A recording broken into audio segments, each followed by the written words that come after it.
And later taken to the hospital for x-rays on his back shoulder. Jeff Hamill, what happened here? Well, it looked to me like something may have broke the rear end of the car. You can see the rear end really moving back and forth, busting the oil tank. Tony getting out of the car with a little bit of assistance, but he definitely, Chris, was not feeling well after that hard impact. There he is holding that shoulder. Again, he's already gone to the hospital to get that x-ray. NASCAR's competitive environment often creates tensions between drivers. These conflicts frequently lead to heated moments on and off the track. One particularly noteworthy incident involved Kyle Busch and Tony Stewart at Las Vegas Motor Speedway in 2006. This confrontation, followed by months of silence, ultimately resulted in a significant conversation that shaped Busch's career trajectory and perspective on racing. The conflict originated during a high-stakes race at Las Vegas Motor Speedway in 2006. Kyle Busch, only 20 years old at the time and driving for Hendrick Motorsports, found himself battling veteran driver Tony Stewart during the closing stages of the race. As Busch recently recalled in an interview with Kevin Harvick on the Happy Hour podcast, the incident occurred with approximately 25 laps remaining. Busch, displaying the aggressive driving style that would become his trademark, cut Stewart off multiple times during their battle for position.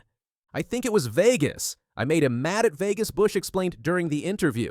"It was in the last 25 laps of the race, but I cut him off a couple of times, and he tried to get back at me, and he missed, and he ended up fencing himself off at turn 2. Stewart, attempting to retaliate against the young driver's aggressive moves, misjudged his countermeasure.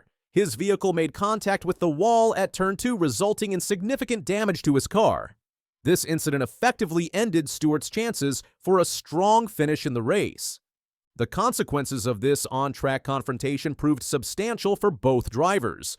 Busch managed to secure a solid third-place finish, capitalizing on his aggressive driving tactics. Stewart, hampered by his damaged vehicle, fell significantly in the running order, eventually finishing in 21st position, and I think I finished third. I think he ended up like 15th or 20th because he killed his car. Steel body cars, Busch said, referencing the era's vehicle construction that made damage particularly impactful on performance.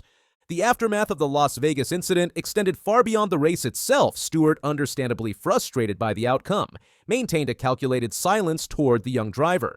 This communication freeze lasted for approximately 2 months, creating palpable tension within the NASCAR community.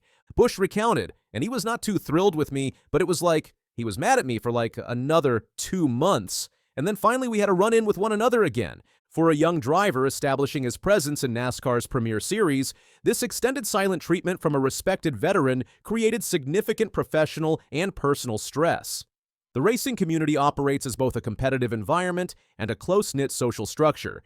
Being effectively ostracized by a figure of Stewart's stature represented a challenging period for Busch. This extended silence demonstrated Stewart's disciplined approach to handling conflict. Rather than immediately confronting Busch with potentially unproductive anger, Stewart allowed sufficient time for emotions to settle before initiating a conversation.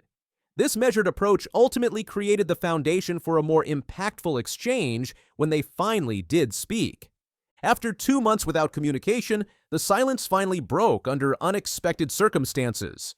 Rather than continuing the conflict, Stewart chose to initiate a conversation that would prove transformative for Busch's approach to racing.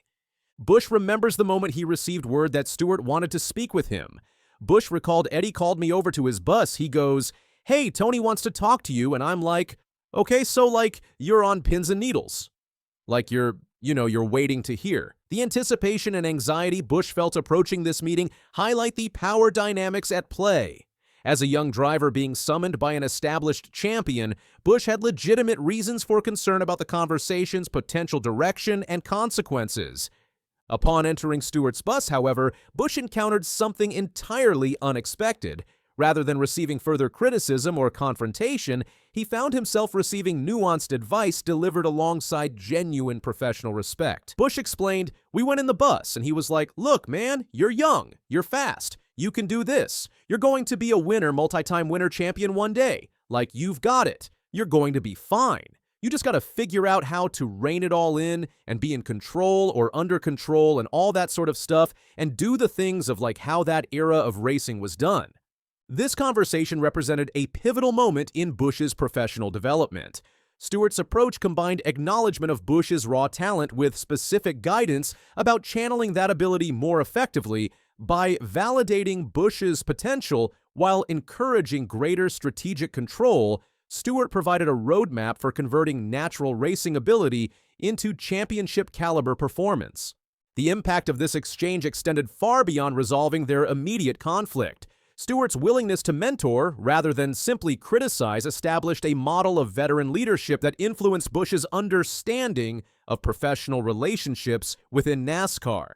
Reflecting on this formative experience, Busch identifies the conversation as representative of a distinct era in NASCAR culture, one characterized by established mentorship channels between veteran and younger drivers. This system of guidance helped maintain certain standards of racing conduct while facilitating the professional development of emerging talents. Busch said this during his conversation with Harvick, like that was the Mark Martin era, the Jeff Gordon era, the Tony Stewart era.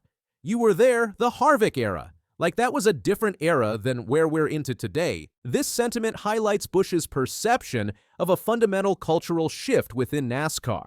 The mentorship model exemplified by Stewart's approach to their conflict represents, in Busch's view, a racing philosophy that prioritized calculated competition over simple aggression. The guidance Busch received from Stewart did indeed translate into substantial professional success. Following that conversation, Busch developed into one of NASCAR's most accomplished competitors. His career achievements now include 2 Cup Series championships and an impressive 63 race victories across NASCAR's Premier Series.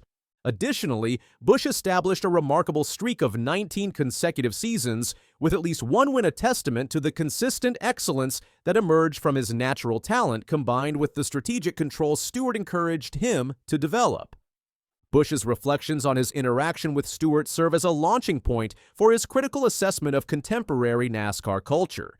Having benefited from the mentorship approach that defined the previous era, Busch expresses significant concern about the absence of similar guidance structures for today's emerging drivers.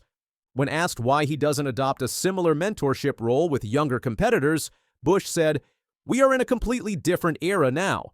There is no fixing what we've got going right now with everybody running over everybody. They would much rather crash than win a race. I don't get it." This statement reflects Busch's frustration with what he perceives as a fundamental shift in racing priorities. The calculated approach to competition that characterized his formative years has, in his view, given way to a more chaotic racing culture that prioritizes immediate aggression over strategic competition. Busch's criticism extends beyond general observations to specific examples of concerning behavior. He references an ongoing conflict with Spire Motorsports driver Carson Hocevar, which began over a decade ago at Michigan's Kalamazoo Speedway. According to Busch, the young Hocevar made an aggressive and unapologetic move during a race. He said he comes right up alongside me, sideswipes me, puts me in the front stretch fence, and goes on. Never nothing after the fact, never a sorry like, hey, my bad. It's just like he hasn't learned not one thing, because he hasn't been under someone's wing this entire time. This feud reignited during the February 2025 Ambetter Health 400 in Atlanta. Busch claims Hocevar's aggressive drafting nearly triggered a multi-car collision, prompting Busch to express significant frustration over his team radio.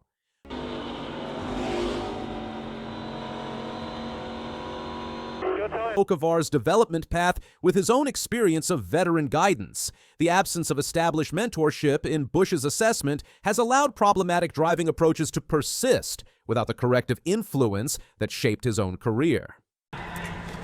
He just had a lot of close calls. He wasn't even clear on me. I had to lift, and he put me in the fence off of 2 in the first stage, So he's just trying to plug holes and do it last second and last minute, and creating log jams on back, and it's just do it at the end, do it in the last 30 laps, not in the first 230.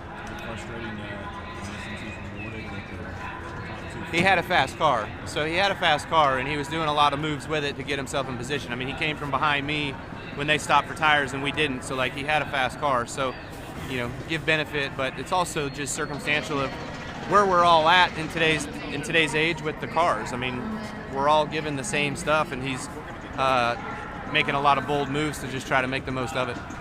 The underlying critique centers on NASCAR's evolution toward what Busch characterizes as a more chaotic competitive environment, one that celebrates aggressive maneuvers over calculated racing strategy. This shift, from Busch's perspective, represents a concerning departure from the sport's competitive traditions. While Busch continues to maintain a competitive presence in NASCAR, his recent results reflect ongoing challenges. Despite recording 3 top 10 finishes in the 2025 campaign, Busch currently finds himself in the midst of a significant winless streak. The two-time champion has gone 62 consecutive races without securing a victory. This frustrating stretch continued during Busch's hometown race in Las Vegas, where he experienced a particularly unfortunate technical failure. Following a restart from a caution period, Busch lost his right rear tire, while in 12th position, the incident sent his vehicle into the wall, effectively ending his chances for a strong finish. Larson definitely didn't have the pit stop that he was looking for. Lost lead. Oh, we got Kyle Busch at round. I'd say the totaling. Oh, no, loose wheel. Look. Tires off of it here. Tires off of it. Back it down. Got one coming up top. What an unbelievable start to this race with everything that has happened on pit road. Yeah, and that wheel will start sliding around on that hub, and then, like you say, Mike, it cuts it in half, and this wheel just comes off the right rear tire of Kyle Busch's car. And this is the thing that they have to clean up in order to get to pit lane. But they're not the only ones. I mean, this has been a day that has just had a multitude of errors on pit road.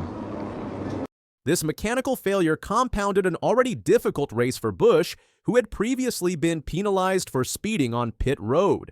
The combination of these setbacks continued a pattern of missed opportunities that has characterized his recent racing campaigns.